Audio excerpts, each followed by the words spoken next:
Well, good morning, everybody. My name is Ken Roth. I'm the Executive Director of Human Rights Watch. And I'm thrilled to be here. It's wonderful to see so many people here. And it's wonderful, frankly, to be here for such an important occasion, for such an affirmation of the rights and freedoms that are in such jeopardy today in Turkey and in many other countries around the world. You know, we are here really in many ways to remember and honor Hrant Dink. And his life, his work, stands for much of what we value today and much of what is in jeopardy. You know, when I think of his life, of his writings, I think of his deep belief in cultural pluralism, his strong opposition to a narrow, chauvinistic understanding of nationalism. You know, I think of his deep belief in freedom of expression and his understanding that a vigorous civil society, that a diversity of voices was an essential part of democracy. I think we can learn even from his death, because his death is a challenge to the rule of law. His assassination, so far, has been met inadequately. There were two low-level people, the trigger man and an accomplice, who were convicted. Today, there is a trial ongoing of some 80, what you might call mid-level officials. But I still think, you know, we don't know who ordered Hrant Dink's assassination. You know, we don't know what nefarious plan lay behind the decision to send an assassin to meet Hrant Dink. And, you know, his life and his death represent a challenge to us, a recognition that democracy in its fullest extent requires the free expression that he personified during his life, and requires the rule of law that his inadequately addressed murder continue to represent today. Now, you know, what we are facing today is, in many ways, a resurgence of the abuses and the intolerance that Hrant Dink stood against.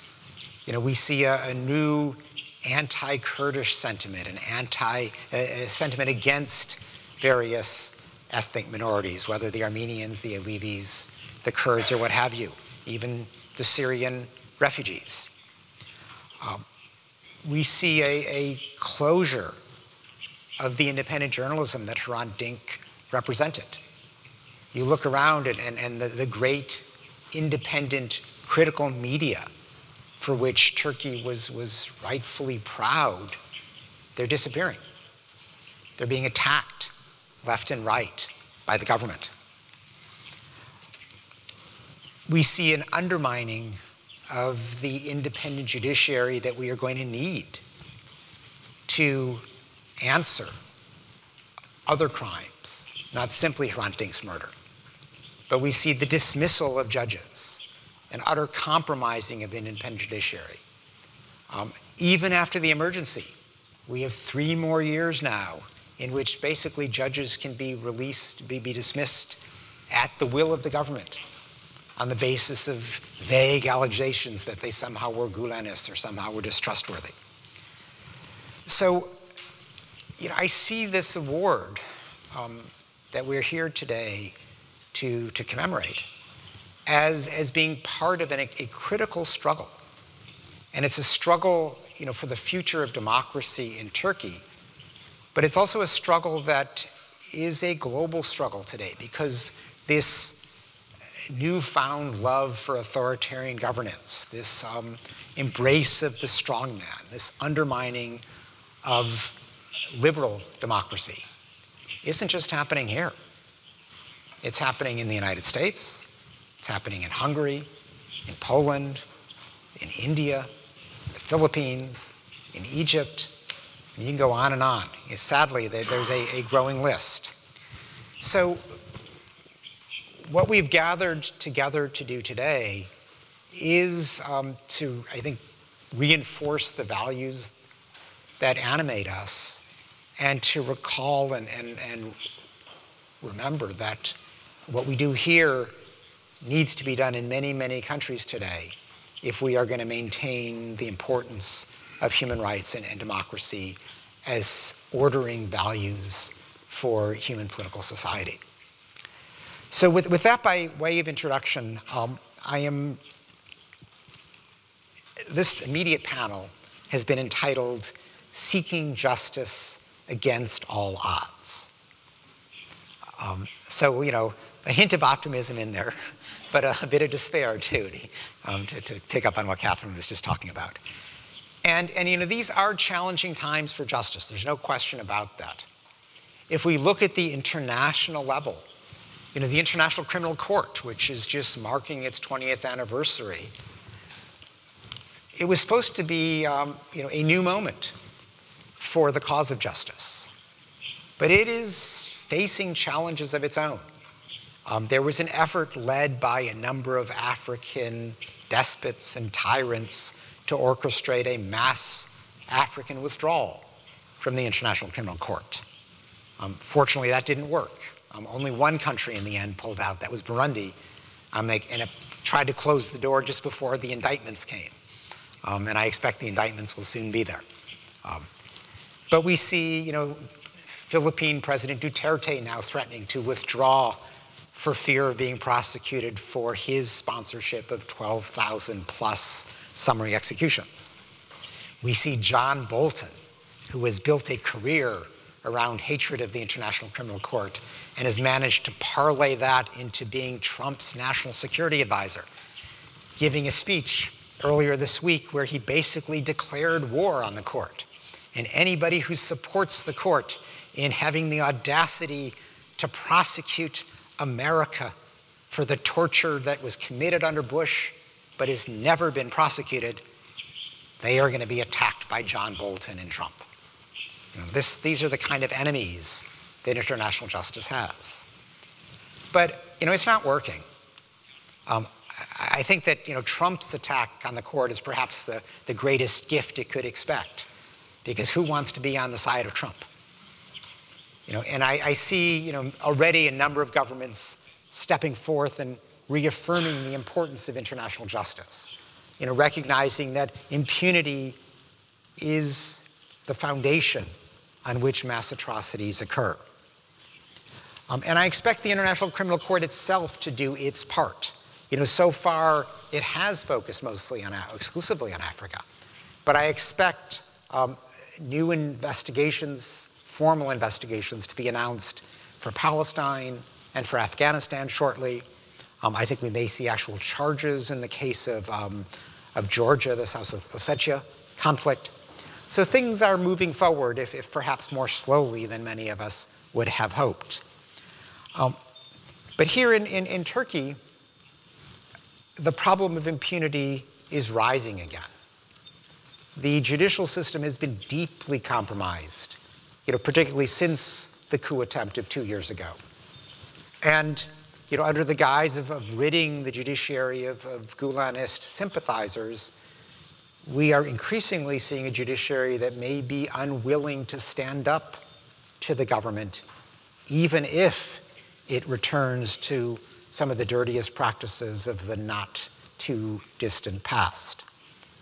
So, justice is a big issue now, for torture, for the possibility of war crimes or other atrocities committed in the Southeast.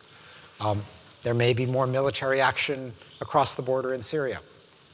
So this is obviously a big issue, and it is a critical issue for those many, many people who are now being detained, who are being prosecuted and convicted, or who are simply being dismissed from their jobs en masse and given a sort of civil death, not permitted to flee the country, not permitted to work, and somehow having to survive, all because of the vaguest of allegations or evidence against them.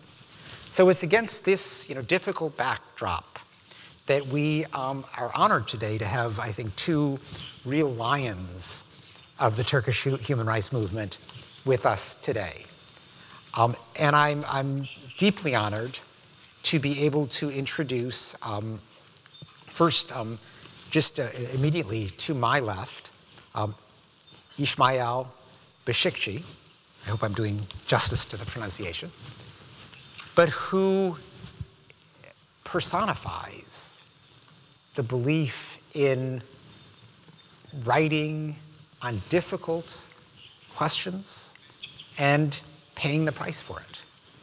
He has published in his career 36 books on the Kurdish question, 32 of which have been subject to one form of a ban or another.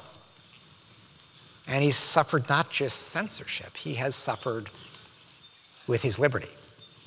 Since the military coup of 1971, he has been imprisoned, mostly in the Diyarbakir military prison, 8 separate times, and has spent a total of 17 years of his life in prison.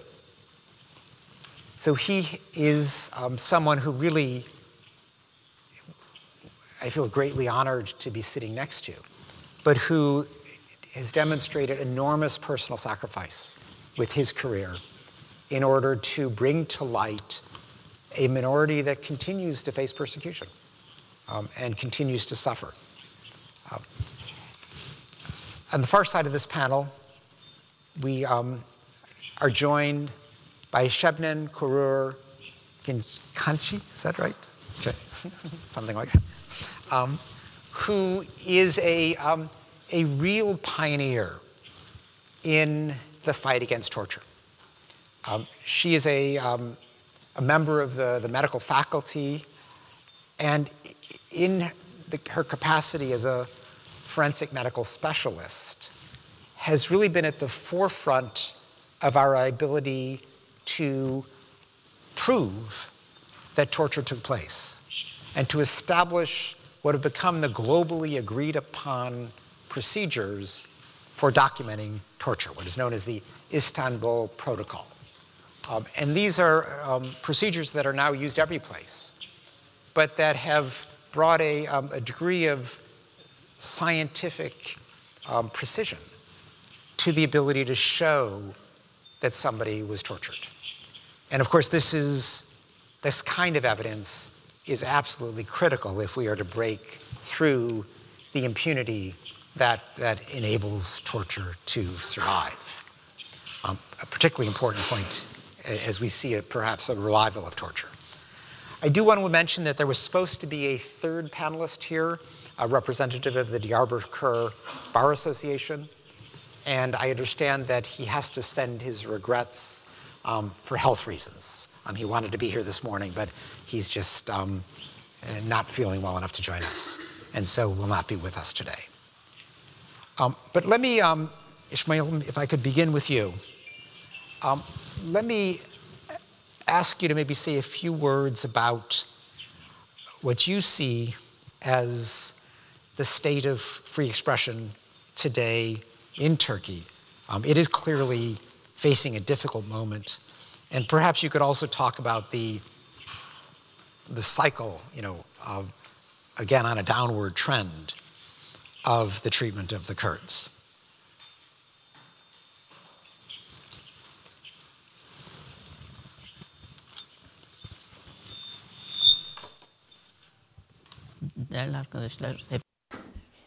My distinguished friends, I would like to greet all of you with my warmest feelings.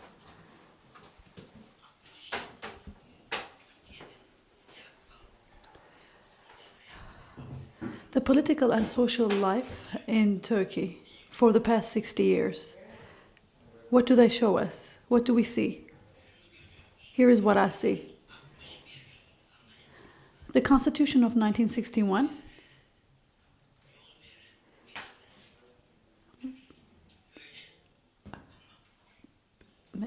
is usually deemed to be a constitution which gave way to some liberties.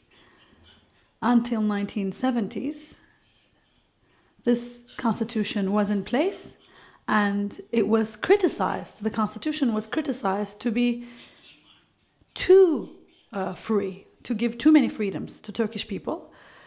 So it was said that it had to be, some of the liberties had to be curtailed in the new constitution. So comes the 71 constitution, which did that, which did exactly that. And it did cut down on some of the liberties, particularly the freedom of speech and freedom of press were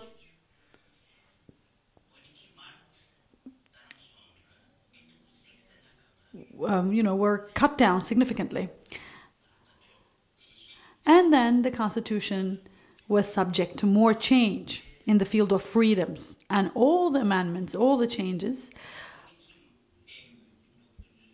restricted the freedoms even further.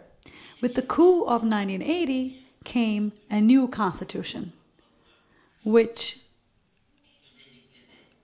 suppressed freedoms even further, particularly the freedom of speech again, and freedom of the press suffered considerably.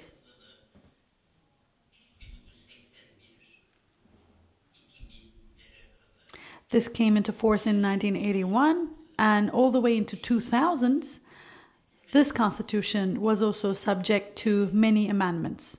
And we see that almost all amendments, again, were restrictive in the name of liberties and freedoms. With the AKP coming to power in 2002, starting in 2002 and 2004, there was the harmonization with the EU law, which brought some positive improvements, let's say. But this did not last long. From 2008 and 2009 and onwards in Turkey, we have seen restrictive actions again. 2010, then 2016, really almost removed all liberties in Turkey. I think we can easily say that all freedoms were really totally eliminated, removed. Now in Turkey, there's a very important institution. My distinguished scholar here needs to know. The official ideology in Turkey is an institution in itself in Turkey, and a very important institution too. It's not just another ideology.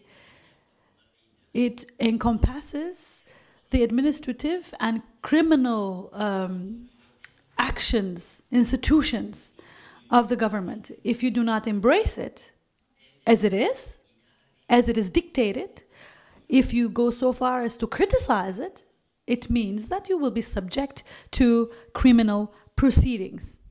Or at least it's highly likely that you will be faced with such proceedings. In US, in France, in the UK, things are considerably different than in Turkey. In the US, Noam Chomsky, for instance, is a well-known scholar for criticizing the US. To bits, really. He's one of the very well-known criticizers of the US government and the US. But Noam Chomsky does not have to pay the dues, if you will. He is not called to court. He doesn't have to answer for his opinions. He has freedom of speech. He can freely say what he thinks. Let's go back to 1960s. Jean-Paul Sartre is an intellectual criticizing France, particularly the policy and the politics of France in Algeria. He was very hot about the wrongdoings of the French government. He criticized the intelligentsia, he criticized the government. He was very forward, but he was not suppressed. But this is not the case in Turkey. Turkey is completely different. If you criticize the official story, the official institution, if you do not abide by what the official ideology dictates, then you will be faced with, yes, sanctions, criminal proceedings, or restriction of freedoms. So we talk about the freedom of speech. We talk about the freedom of press. What are these good for? If you want to say something against the general opinion, let's go back to 1960 again. You're talking about the Kurds, but the state, the government says you can't talk about Kurdish people. You can't talk about the Kurds. And openly they tell you that if you actually talk about the Kurds in any way, you will suffer the consequences. Okay? But it's a big social issue. It's a big political issue. And you can't but talk about it. Then you have to face the consequences. In 1960s, we talked about the Kurds. In 1990s, when we were working on the Kurdish issue, we started talking about the Armenian issue, the Assyrian issue.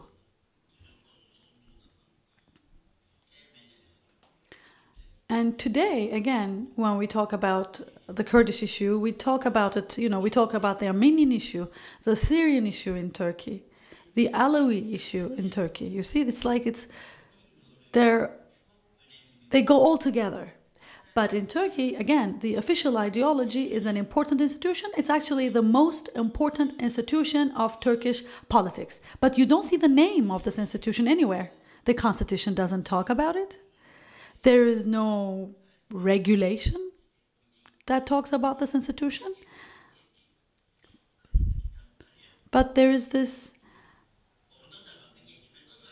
national security book, the book on national security, Again, official ideology in itself is not an institution there, but this book defines what kind of thoughts would be found to be criminal, if you know what I mean. So, freedom of speech. From 1960s to today, we see that freedom of speech was restricted heavily and considerably over the years since then. And today there is no freedom of speech. We can easily say that. But what's more important is, what are we really going to do? How are we going to really struggle with this institution of the official ideology? Criticism. Perpetual, continuing criticism is important. Insisting on this criticism using political principles and the political standards, and we should never give up in our criticism.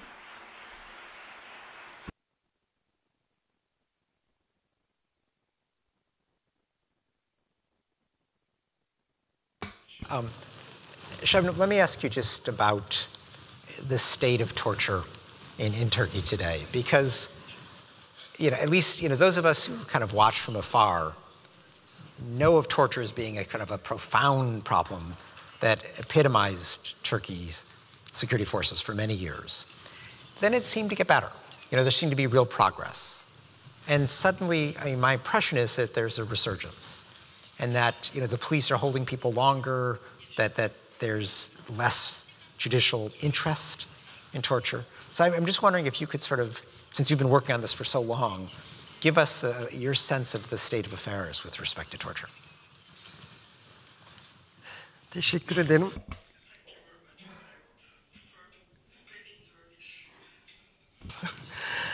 Evet. Well, the general situation in Turkey and torture, unfortunately, go together. They cannot really be put apart. There are violations, human rights violations, and there's impunity from these violations, which means that you really cannot eliminate or take torture away from the whole picture. It takes different forms, other forms, but it's in the picture. Torture is now, I think, has now infused through all levels of living and life in Turkey, where you do not even have the freedom to say what you think about how torture is conducted or at what extent it is used in Turkey. You see, you can't even really express your opinion. The free press is very far and few in between. So it's very difficult to even talk about how big torture is in Turkey right now. But if we're going to talk about torture, then I can talk about two decrees. One was in 2016, one came in 2017. These are two important decrees. One was that the enforcement officers in terrorism, fighting against terrorism, would be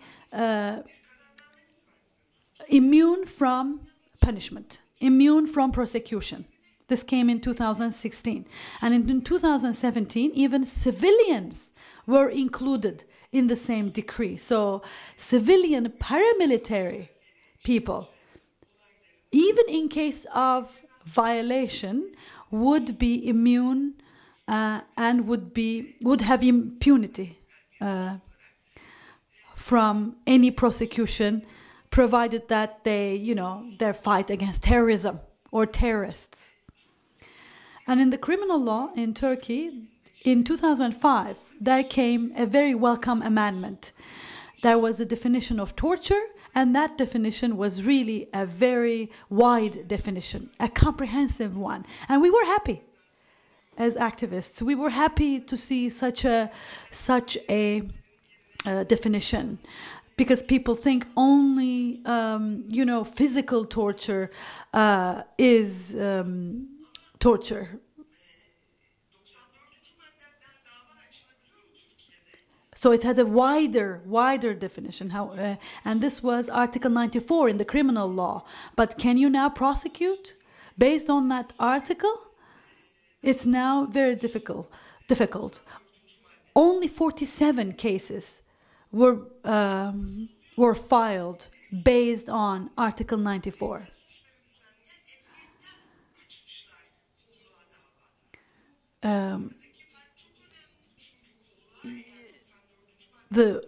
Article 94, if you use that against the enforcement officers, it is also related with the public order. But individual crimes, of course, stand in a different place. So these 47 cases were not even really using Article 94 very well. The enforcement officers, of course, defend themselves by saying, I was attacked, or they say they resisted and I had to interfere. For instance, in the Cumartesi Mothers demonstration, Ahmet and Garo, we saw them with our own eyes. They were resisting. You can't resist. You can't resist against the enforcement officers. 26,282 cases were filed by enforcement officers because people resisted against them. Please, come on. You can't do that to them. Be nice. Why do you resist? So that's what torture is in Turkey right now. Torture has always existed in this country. It will continue to exist, it looks like. Only it changes forms. But if we want to, or in order to eliminate torture, first of all, we need to accept that it exists. The fight against torture should continue, and we should do it together, and we need to make it visible. Even in neighborhoods, at the level of neighborhoods, torture is torture and torture is a crime. But even in the world now, I think there is a regression in the name of human rights. There are violations all around the world. We had a guideline, a protocol, which could be used, and this guideline was also amended. The extrajudicial killings, illegal extrajudicial killings were defined, for instance, in that guideline, and now they call it unlawful death and not extrajudicial killing. So don't die. Please don't die, because if you die, it's unlawful. Okay? So extrajudicial is something else, if you know what I mean. It's illegal. It cannot be accepted. But unlawful is something else. Unlawful death is almost, almost accepting it. It's almost saying, well, it's unlawful, but it's happened, right? So the guideline has been amended to say unlawful death instead of extrajudicial killings, and this is like an economic crisis coming back, This is a human rights crisis. It's coming back to us as fascism. It's coming back to us as oppression. It's coming back to us as torture. So we really need to have a multidimensional struggle against the system here.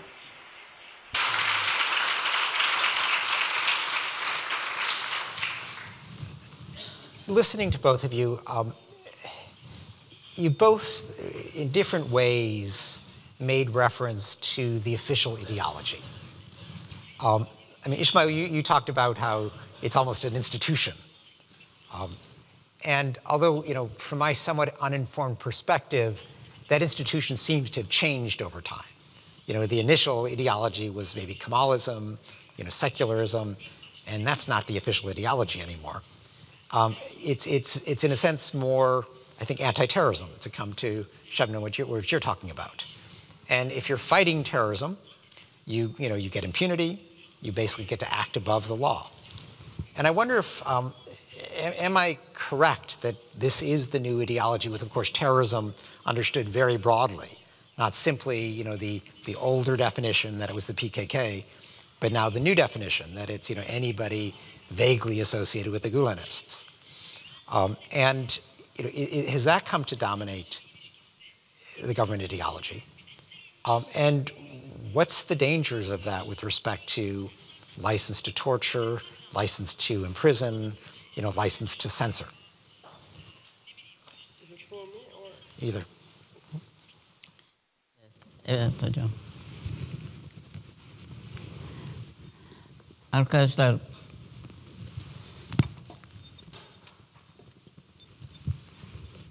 bir de böyle cihazlar var. I need this device too. Sorry.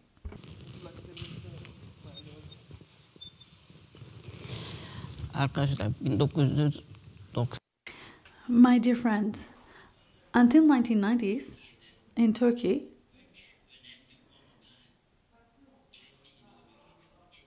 there were three areas where the official ideology was very strong. Communism propaganda, Sharia, propaganda for Sharia, and Kurdism. So if you said anything about Kurdish people, even when you said we have Kurdish people living in Turkey, back in 50s, 60s, even when you said Kurdish language exists, there would be really heavy consequences. You could not talk about communism, Kurdish people, or Sharia, the Islamic law. 141 and 142 were the two articles regulating that such the expression of such ideas was subject to punishment. But and then we accepted the law on fight against terrorism. This law on terrorism removed 141 and 142 you know, because, you know, 141 and 142 banned people from talking about communism, banned people from talking about, you know, Kurds, and banned people from talking about Islamic law, okay? But these two articles were removed by the new law on terrorism. So you could write books on, you know, communism or Kurds, but the Article 8 of the new law against terrorism had even heavier, a more restrictive article defining what you can and can't do, what you can and can't say about the Kurds, if you know what I mean. It was even more restrictive, Article 8. And it is still in force.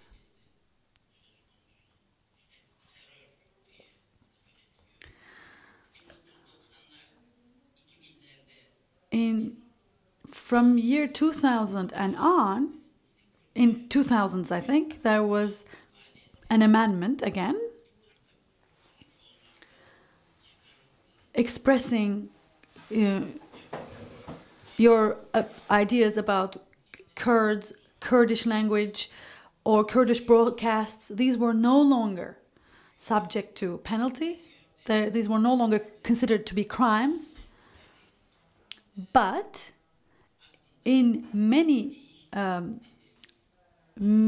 contexts and media, whatever you had to say about Kurds was associated with terrorism, you know, in this way or that way. And so nothing really changed in practice. So if you were to write about the Kurdish issue and the Kurdish language, for instance, you were accused of terrorism. You were accused of being an accomplice to terrorists. So in practice, nothing really changed. And it has even worsened, aggravated.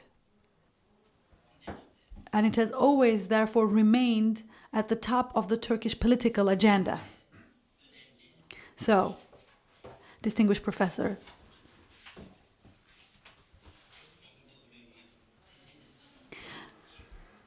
when we talk about official ideology, let's think, who represents it? Prosecutors and judges. They represent the official ideology.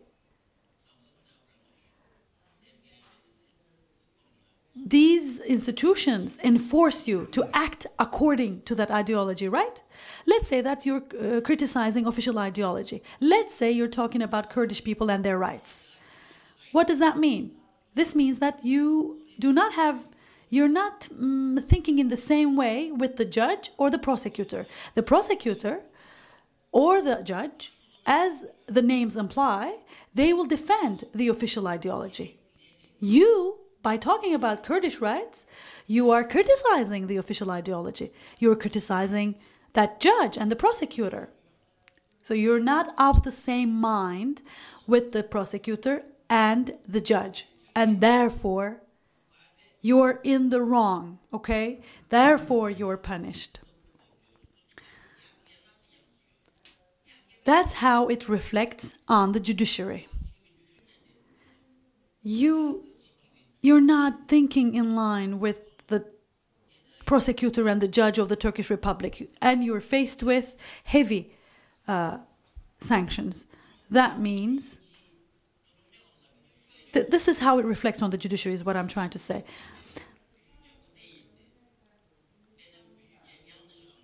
If you wrote something, then you are left in such a position that you have to say, no, that's what I wrote, but that's not what I meant.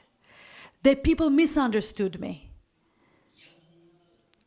And maybe you can evade punishment. But if you stand behind what you have said, what you have put down on paper, if you stand behind your book, and if you say, no, this is what I said, this is what I meant, then you have to live with the consequences, face the consequences. You could use scientific and political standards and principles in criticizing the official ideology. The Kurdish issue, the Armenian genocide, the Alevi issue. There are certain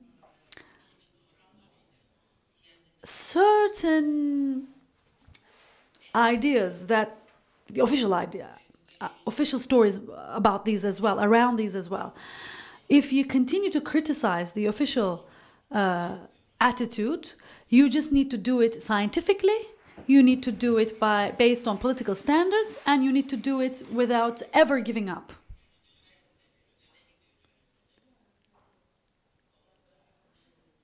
And I think universities really need to be more sensitive about this. But even universities now, I don't know, do they exist?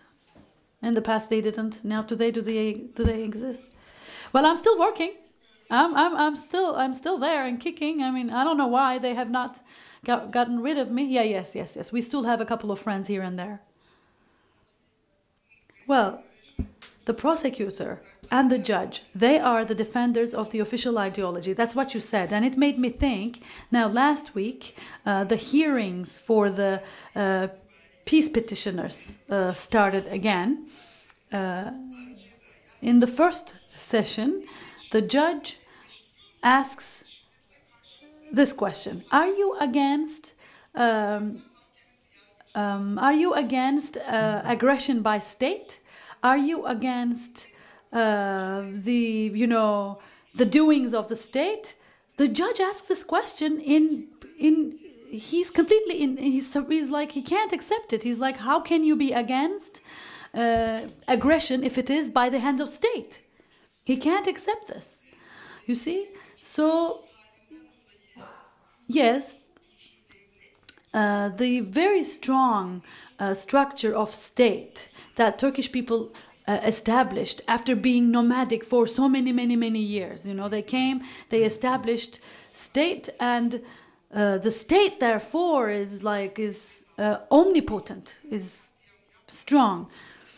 The first Selim, Yavuz Sultan Selim, who actually committed the first Armenian genocide, he did it because of this perception of the state in mind, you know, and nobody can question it.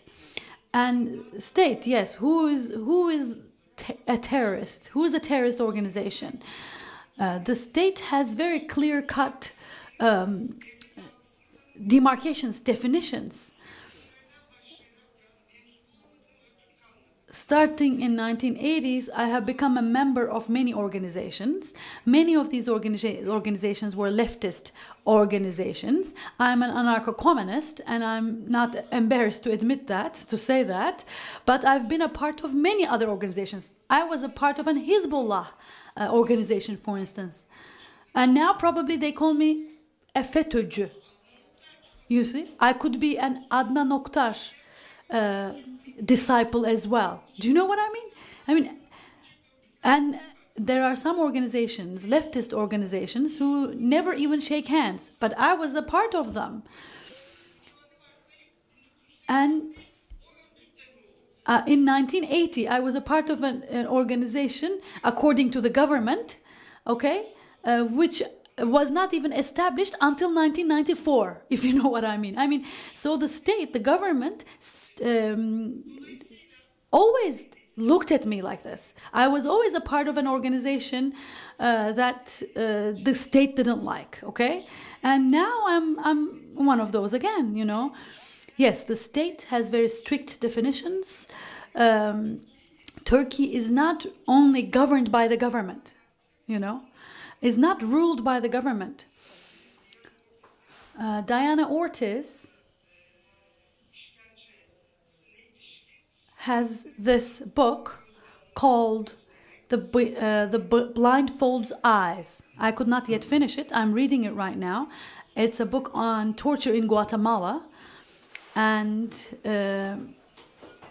a torture that took place in 1989, for instance, is still prosecuted in 1996. There are still some top secret papers, and people working for US for CIA, they planned the torture together with the torturers in Guatemala.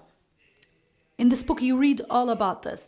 And US, instead of publishing it, they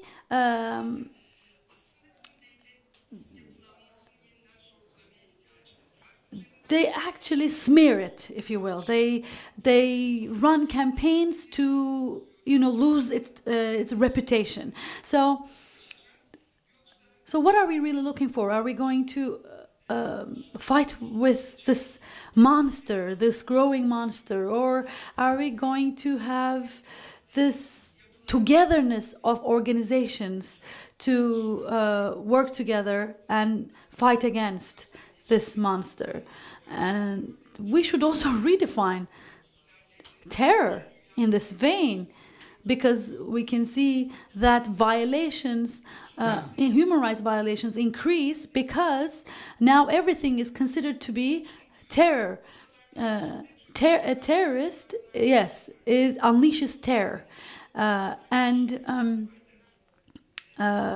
uses aggression and violence.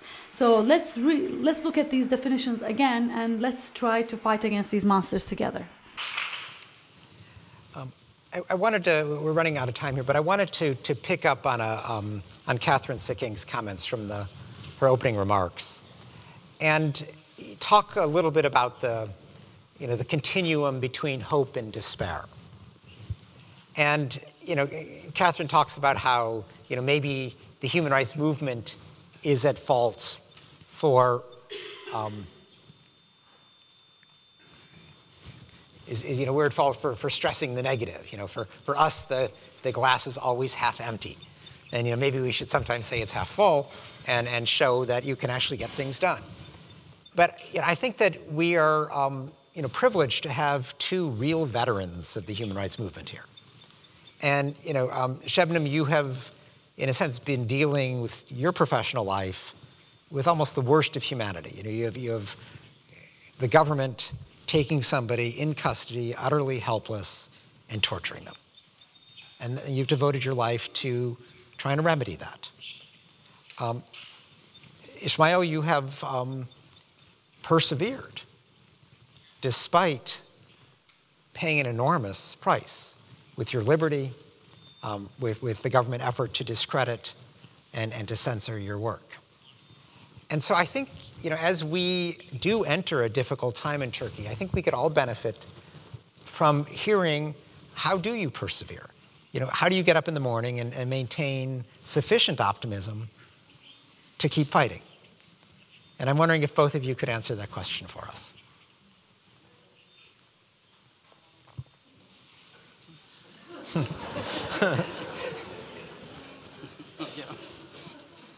Hocam, hani bilimin kavramlarıyla konuşmak, bilimin kavramlarıyla toplumsal, siyasal sorunlara yaklaşmak. Tabii 1960'lar söz konusu olduğu zaman işte resmi ideoloji özellikle trying to use the definitions of science in order to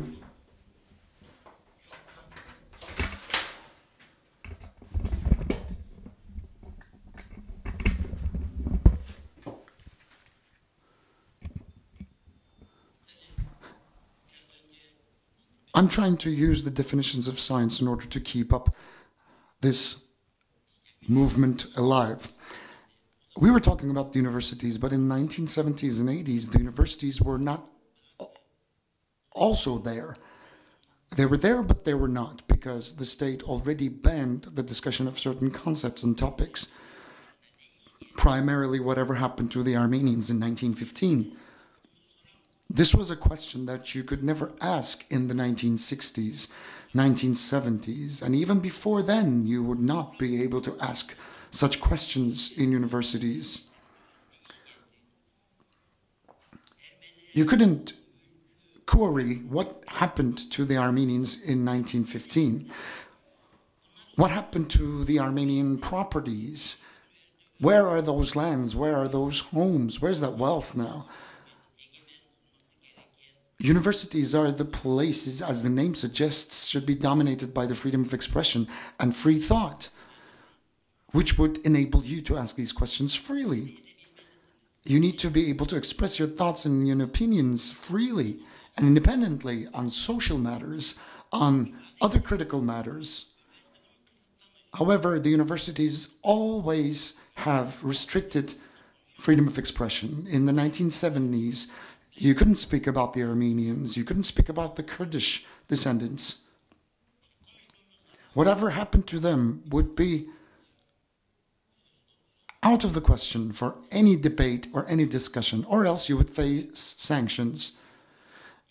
And Ken is asking me how I managed to keep up the fight. Maybe I should call it a coincidence. A coincidence such as the following. Many friends around us disappeared, and you can disappear sometime. It is applicable to each and every one of us. Anyone can just disappear into thin air, but I somehow managed to exist until today. But where I extract my power to keep up the fight is my undying attempt to define my movement in the light of science. In the 1970s, when I was being prosecuted in Diyarbakır, I was detained, and the deans and the rectors showed up at court to provide a statement involving me and my tasks.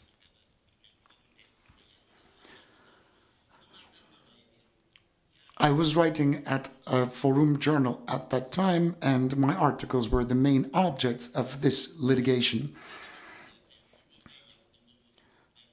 Of course, you need to provide a statement as to how you wrote those articles and what kind of lessons you were teaching, what kind of lectures you were delivering at the universities.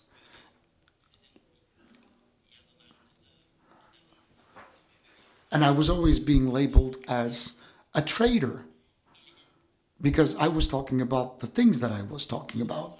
And I was easily labeled as a traitor. And I was always trying to underline the fact that the things I was talking about were mere scientific facts, and that I was using scientific solutions to certain problems. And they were always answering, saying, when the country is in question, when the state is in question, you cannot speak about scientific facts.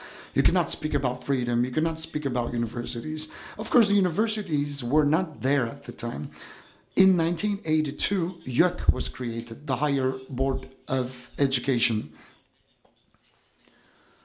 Right now, it's even more impossible for an institution, for an educational institution to prevail when we have the Higher Board of Education, YÖK.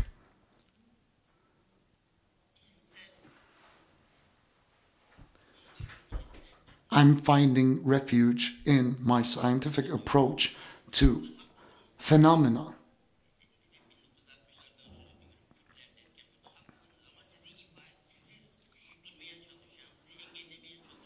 You're always being restricted. You're always being stopped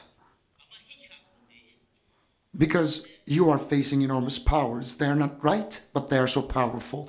And you're trying to speak of the scientific facts regardless of your significance and your weakness against the state. Yes, I'm trying to derive my power out of being right. That's very good. Thank you. That's very good.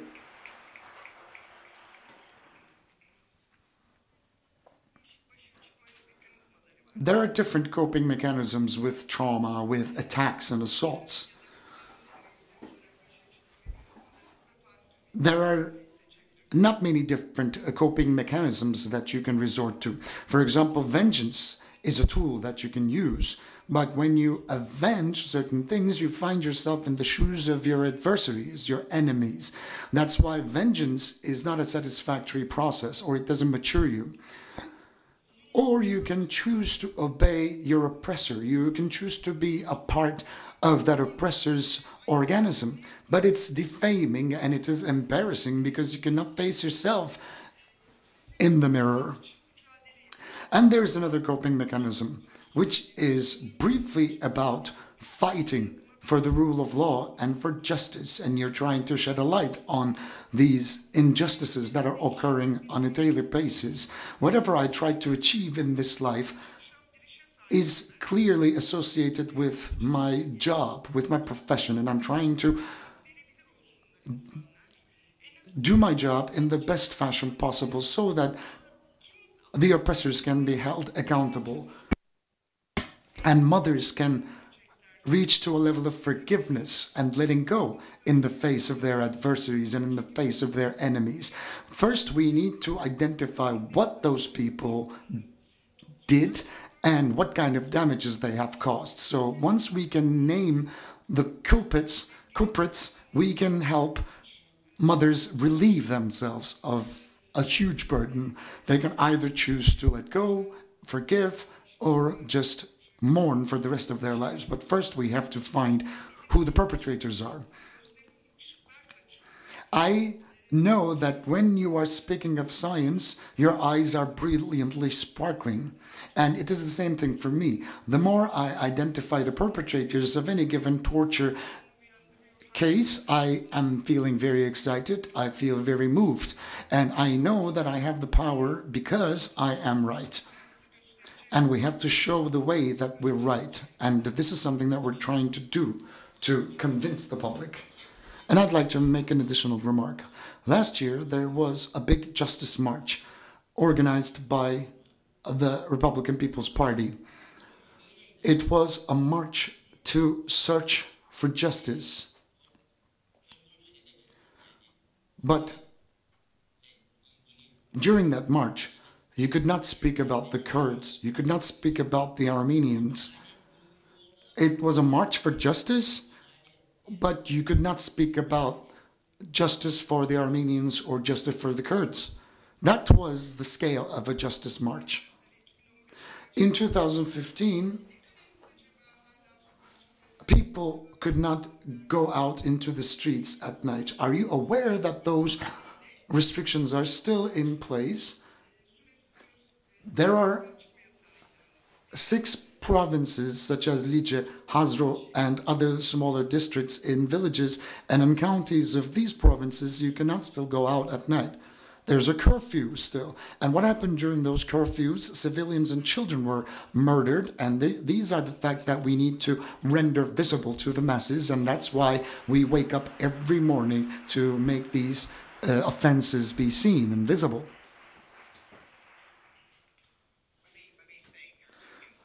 İki misafirimize de çok teşekkür etmek istiyorum.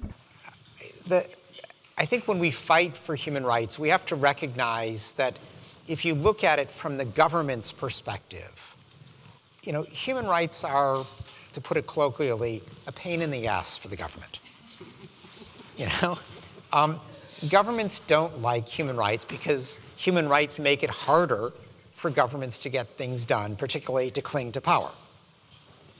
And the job of the human rights movement is to change that cost-benefit analysis, you know, to raise the cost of human rights violations sufficiently so that governments think twice before they embark down the path of human rights abuse.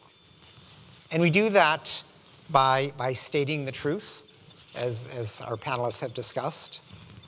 We do it through analysis, you know, showing who is responsible for torture, you know, showing the ideology that is used to justify abuse. But we do it probably foremost through perseverance. And, you know, I take great heart from knowing that I have here 2 allies with such incredible perseverance. And I hope we all can take inspiration from İsmail and from Şebnem for the lives they have devoted to our cause and for the courage that they have shown in fighting for the human rights that bring us all together today. So thank you both very much.